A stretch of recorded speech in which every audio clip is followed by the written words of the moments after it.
Welcome, everyone, to Mongols. This is our Birmingham Legion Insider episode where we take a quick look at the Hound's next opponent, the Legion. Joining me for this one is the Kaylor Hodges from the USL show and the Hammering Down podcast. Kaylor, thanks for chatting with me, man. I appreciate it.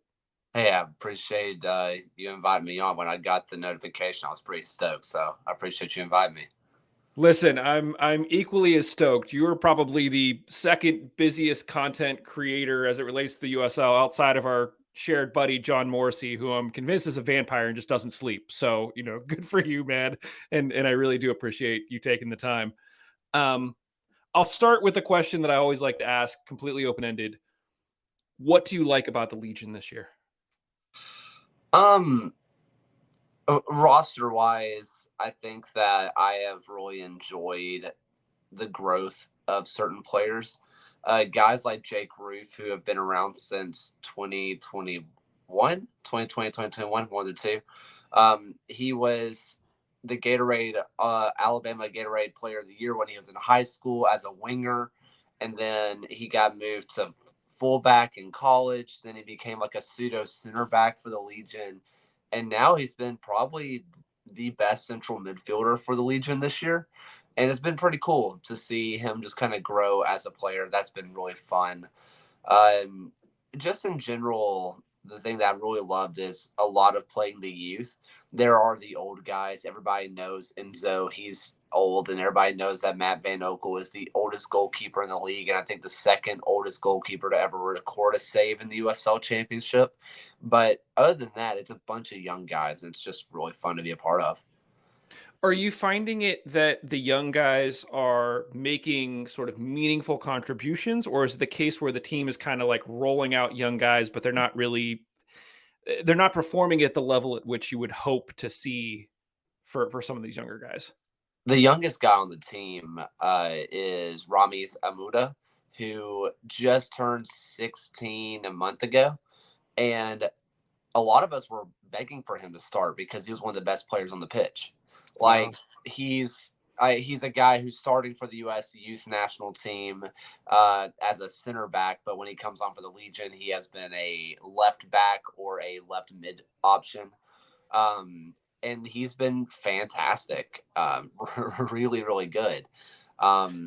We have Matthew Corcoran, who's supposed to be coming back in the next few weeks, who just turned 18, and all rumors are true. By the time it comes to the winter deadline, he's going to be sold for a lot of money. And we're excited to have him back. And guys like Kobe Hernandez Foster, who's only 21 years old, but has already moved to Europe and got the big move and got over 1,000 minutes in the Eliteserien over in Norway. And he's an impactful player. These youth players that have been playing have all been impactful. And that's what's been really cool about it. Are these guys that have come through sort of your youth system, or are you guys finding them other ways? Most of them other ways, but guys like Finn Callaway, who has been on the roster several times now and has appeared in 4 matches, has come through local ties through the academy system. But those guys are like Rami's, Matthew Corcoran, Kobe Hernandez Foster. They were all just outside the organization people that Legion decided to pick up because they could convince them, hey, you're going to start second division as opposed to third division MLS Next Pro. Or cases like Matthew Corcoran, he was just outright released by FC Dallas and looks like he might fetch $1 million price tag at this point. So it's just being very opportunistic on the guys that they do go after. That's really cool to see from the organization. I mean, you guys just opened a brand new training facility this week. What do you think that would mean to an organization that's already having some success with the youth? Do you think that'll just continue to foster that more, or do you see the team using it in other ways? I mean, I have been well on the record of saying that because I got to see the training facility 6 months early. It was stunning then. That I thought that the training facility was a bigger deal than Legion getting their own stadium. And so what I mean by that is it's supposed to be the home for the women's team and the 2 team. That's where those teams are supposed to play. In terms of the academy, what they did was they took a field that was already in their academy system and just made it nicer. So they had their partnership with the academy, the Birmingham United Soccer Academy, BUSA for short, and they took one of their fields and they just said this will be the Legion's field, and the elite group, or AKA Legion 2, that is going to be their training facility. And so not only is it a natural pathway for kids to be training and kids to be playing on the fields directly beside it, they'll be training at the same time as Legion players. They'll be training at the same time as the Legion 2 players, the WFC players. And so it's all one big thing. And so I think it's going to push that progress even faster. As for, what do we see from it? I think what it also does is it's even more legitimacy. One thing that when I first started getting into content creation was, and around the USL broadly, was figuring out what are the standards, right? And you'd be shocked by the training standards of the USL, specifically the championship. Like the Roots have, from what I understand, the nicest training facility in the USL. And it's because they took over the Raiders' old facility. Because the difference between a top-end USL facility like Louisville City and the NFL is still an insane gap. Like, it's not long ago that Legion players were having to shower in trailers and having to use bathrooms and porta potties and stuff like that. And to people who are listening to this thinking, really, I can guarantee you that that's a better setup than about 60% of the league. It's and having a standalone facility that has not one but two locker rooms, and it has two sets of showers, one for the women's team and one for the men's team, and having a dedicated film area. There are still some teams in the USL that don't watch film. Seems like something that'd be so basic, but they don't do it. I think it's a complete game changer for the club. That's awesome. The Hounds recently got their own training facility a few years ago, and we're starting to see it sort of bear fruit. Especially, we've always kind of had a strong academy, but we still have yet to sort of see the impact youth player in the way that you're talking about. We see guys moving up every year and playing. We're very interested to see the team is going to get a USLW team next year, and that's to sort of keep a lot of those women sort of in the city. But it's cool. It's awesome to see these clubs continue to grow and develop and become, sort of these staples of the community. So that's really, really good. I'm excited for you guys for that. On the flip side, let's get to the other open-ended question. What don't you like about the Legion this year? Man, there's not a striker on the team. There's not a single one. You look at Stefano Pino, who he's scored a lot. He scores in bunches, and everybody can say that. I mean, let's talk about like some of your former guys, like Nico Brett. He would go on 2 goals a game for 5 games, and then go 6 games without putting a shot on target. Adikwa was a little bit guilty of that last year, where he was scoring bunches and disappear for a while, but then he was scoring more bunches, and you couldn't hate him for it. Like, that is just how strikers work. But also, Pino by trade is more of a winger, right? And he just happens to be the most central forward of the wingers. And it hurts. He gets a lot of goals because he's the closest thing we have to a center forward. And this is a system that is screaming and crying for just a person to wear the number 9 shirt. Just have a pulse, stay in the middle and breathe. Goals will happen. And it's hard because it's led to issues where the defense would give up a goal and people would say, well, the defense sucks, but it's because the attack isn't doing anything.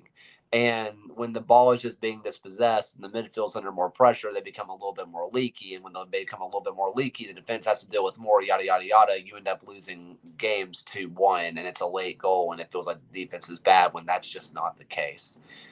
It's also just been an inconsistent year, much for those same reasons. Like, you don't have a consistent scoring output in the middle of the field. And when you don't have that output, it ends up being you win goals by a lot because your central forward finally scored and then your wingers finally scored. And if that central forward doesn't get the ball rolling, then you just don't win. And it's just inconsistent. And that tugging, like stopping and starting, it's hard to do that as a fan.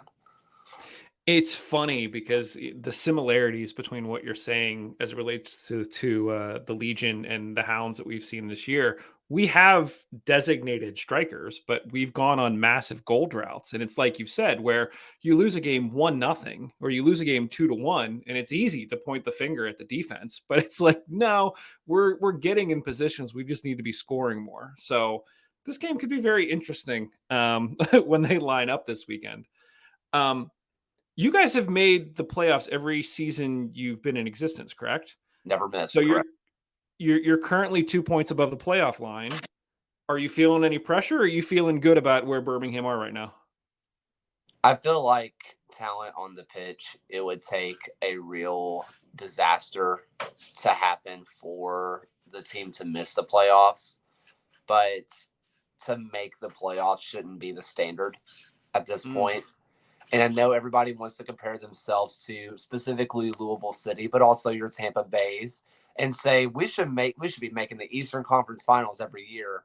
But in all reality, if unless you're those top teams, you're saying we should be a home playoff team.